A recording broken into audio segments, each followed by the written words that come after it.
Hello guys अब तक हम हिंदी और जीके कवर कर चुके हैं कि आप रिवीजन किस तरह से करेंगे। इस वीडियो में मैं मैथ सेक्शन कवर करूंगा और मैथ सेक्शन दो तरह से कवर करना है। अगर आपको मैथ से डर लगता है तो किस तरह से प्लानिंग करेंगे आप, और अगर आपके बेसिक्स क्लियर हैं तो आप किस तरह से प्लानिंग करेंगे। तो पहले फर्स्ट वाला देख लेते हैं कि अगर आपको मैथ से डर लगता है, मैथ्स की बेसिक चीज़ें भी नहीं आती हैं आपको, तो क्या क्या चीज़ें करनी है आपको। सबसे पहले तो यूनिट डिजिट निकालनी आनी चाहिए आपको। ये क्वेश्चन कई बार आता है, यूनिट डिजिट निकालिए। बोर्ड मास का फॉर्मूला आना चाहिए, सिंप्लीफिकेशन में बहुत हेल्प करता है। स्क्वायर क्यूब की ट्रिक आनी चाहिए आपको कि कैसे जल्दी से जल्दी स्क्वायर और क्यूब निकालते हैं।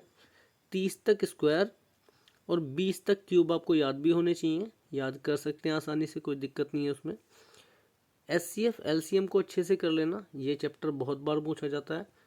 परसेंटेज की बेसिक चीज़ें, परसेंटेज होता कैसे है, इसको फ्रैक्शन में कैसे कन्वर्ट करते हैं, और रेशो की बेसिक चीज़ें। रेशो मैंने कराया हुआ है, कंप्लीट चैप्टर 1 घंटे की वीडियो है, उसमें कवर हो जाएगी। साथ में परसेंटेज के भी बेसिक चीज़ें मैंने बता रखी हैं, आपको डिस्क्रिप्शन में लिंक मिल जाएगी, आप जाके देख सकते हैं। फिर आता है डिविजिबिलिटी रूल। कोई संख्या 2 से क्यों डिवाइड होती है, 3 से डिवाइड होने के नियम क्या हैं, ऐसे ही 5, 7, 11 इस तरह के नियम 11, 13 तक याद कर लेना। तो उससे क्या होगा, आपकी बेसिक चीज़ें कवर हो जाएंगी, जिससे 8 से 10 नंबर लाने की आपकी पॉसिबिलिटी बढ़ जाएगी। उसके बाद टारगेट किस किस टॉपिक को करना है। देखो, रेशियो प्रोपोर्शन में बेसिक और मॉडरेट लेवल के क्वेश्चन, वो मैंने जो चैप्टर करा रखा है उसी में से ही आ जाएंगे। उसके बाद में परसेंटेज में बेसिक कॉन्सेप्ट, परसेंटेज होता क्या है, उसे फ्रैक्शन में कैसे कन्वर्ट करते हैं। फिर आता है सक्सेसिव इंक्रीज या फिर डिक्रीज। कोई संख्या 10% बढ़ी फिर 20% बढ़ी, इसे कहते हैं सक्सेसिव, या फिर घटी, है ना। उसके बाद में वोटिंग वाला कि एक कैंडिडेट को 50% मिले, दूसरा इतने वोटों से हार गया, तो टोटल वोट कितनी थी, इस तरह के क्वेश्चन। फिर पासिंग मार्क्स वाले, कितने मार्क्स से फेल हो गया, वो वाले क्वेश्चन जो आते हैं। फिर आता है सैलरी डिस्ट्रीब्यूशन कि एक आदमी अपनी आय का 20% इस पे खर्च करता है, 30% इस पे खर्च करता है, और बाकी का इतना रुपया बचा लेता है। तो पूछेगा टोटल सैलरी कितनी है। तो ये बेसिक बेसिक क्वेश्चन है, ये कवर कर लेना। फिर सिंप्लीफिकेशन में बोर्ड मास में बता चुका। बार बेस्ड क्वेश्चन, नंबर के ऊपर बार लगा रहता है कि 1.5 बार प्लस 2.3 बार, ये बेसिक सवाल होते हैं, कोई भी बच्चा आसानी से कर सकता है। स्क्वायर क्यूब का फॉर्मूला, कौन सा वाला फॉर्मूला बता रहा हूँ ये मैं, एलजेब्रा वाला। ए क्यूब प्लस बी क्यूब का क्या फॉर्मूला होता है, इससे डायरेक्ट सवाल आ जाता है। मैं कोशिश करूँगा कि करवा भी दूँ इस तरह के सवाल, या आपको इसकी पीडीएफ प्रोवाइड करा दूँ अपने ग्रुप में। फिर मल्टीप्लिकेशन वाला देख लेना, कैसे आप आसानी से मल्टीप्लाई कर सकते हैं, और साथ में यूनिट डिजिट, ये हो गया।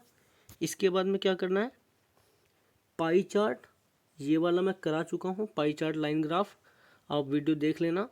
उसके बाद मुश्किल ही कुछ आएगा, बेसिक चीज़ें मैंने सारी कवर करा दी हैं, थोड़ी एडवांस आएगी तो भी आप कर पाएंगे। एचसीएफ एलसीएम कर लेना पूरा चैप्टर, ये कोई टफ नहीं है, इसमें से सिंपल सवाल आएगा, कोई ऐसा टफ सवाल नहीं आएगा। सिंपल इंटरेस्ट, ये भी काफ़ी आसान टॉपिक है, इसे भी कर सकते हो। टाइम एंड वर्क मैं पूरा करा चुका हूँ, आप वीडियो देख सकते हैं, 6-7 वीडियो में पूरा टाइम एंड वर्क कवर है। टाइम स्पीड डिस्टेंस में एक तो ट्रेन वाला और एक एवरेज स्पीड वाला, ये काफ़ी बार पूछे जाते हैं, तो इन्हें अच्छे से समझ लेना। एक ये सवाल बहुत आता है कि किसी संख्या में क्या जोड़ा जाए या क्या घटाया जाए या क्या मल्टीप्लाई करी जाए जिससे परफेक्ट स्क्वायर या क्यूब बन जाए, इस तरह का सवाल भी सीख लेना। आपको इंटरनेट पे भी मिल जाएगा, या मैं ग्रुप में पीडीएफ प्रोवाइड करा दूंगा, ठीक है। तो ये तो हो गई ऐसे बच्चे की प्लानिंग जिसे मैथ ज़्यादा नहीं आता या मैथ से डर लगता है। अब दूसरे बच्चे की प्लानिंग देखते हैं। ये है, अगर आपके बेसिक क्लियर है तो टारगेट रहेगा 15 से 18 नंबर के बीच में, या फिर 20 में से 20।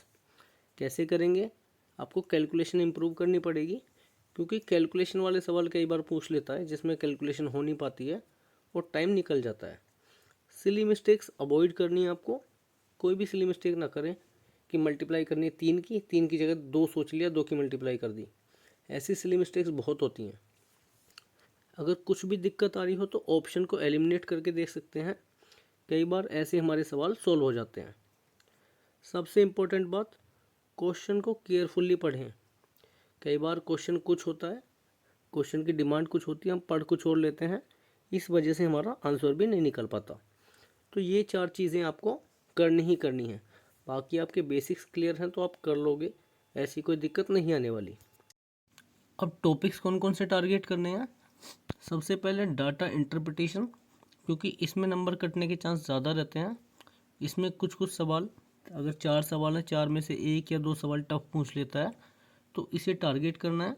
पिछले कुछ ईयर्स में जो भी सवाल पूछे गए हैं उन्हें प्रैक्टिस कर लें, उसी के हिसाब से ही सवाल पूछा जाएगा।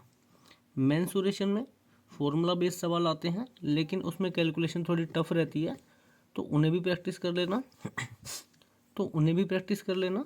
इससे आपके 15 से 18 के बीच में नंबर लाने।